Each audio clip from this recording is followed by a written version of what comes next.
હર મહાદેવ, જય ગાયત્રી. 2026નું વર્ષ ટૂંક જ સમયમાં આપણા જીવનની અંદર પ્રયાણ કરવાનું છે. તો આ વર્ષના અંદર મકર રાશિ ને આ વર્ષ કેવું જશે અને કેવું રહેશે અને કેવું ફળ મળશે. તો મકર રાશિના જાતકોને આ વર્ષે ખૂબ જ સરસ એવો ફાયદો થવાની શક્યતા છે. મકર રાશિની અંદર જે 7.5ની પનોતી શરૂ હતી એ પરિપૂર્ણ થઈ છે. શનિની રાશિ હોવાથી શનિ આપના ઉપર મહેરબાન થશે. જો કોઈ વિદ્યાર્થીઓ ભણવાની અંદર વિદેશ ગમન, સારી એવી પોસ્ટમાં જવા માગતા હોય અને જો તે વારાઘડીએ નપાસ થયા હોય તો આ વર્ષે એવી શક્યતા છે કે એ પાસ થઈ જશે.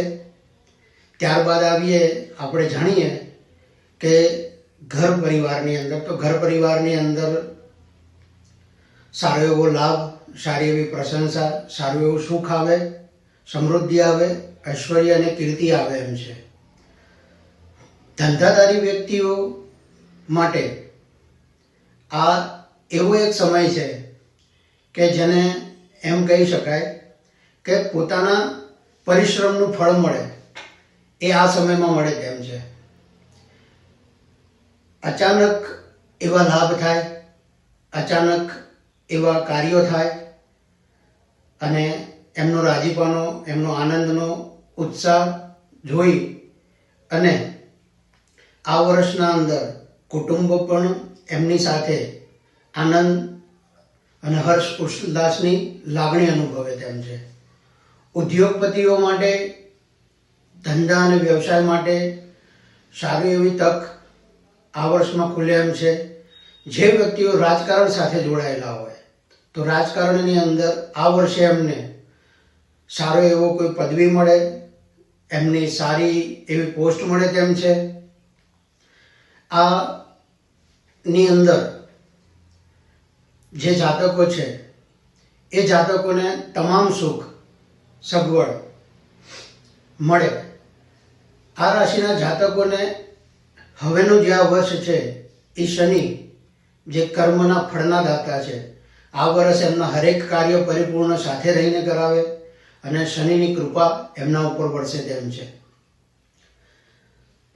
બીજું કે ધર્મ કાર્ય, પૂજા, યજ્ઞ આદિમાં રુચિ રાખવાવાળા કે જેને પણ એવું કંઈ હોય કે ધર્મ કાર્યની અંદર રુચિ હોય, હા, તો એ વ્યક્તિઓ માટે પણ આ વર્ષ ખૂબ જ લાભદાયી અને ફળદાયી નીકળે એમ છે.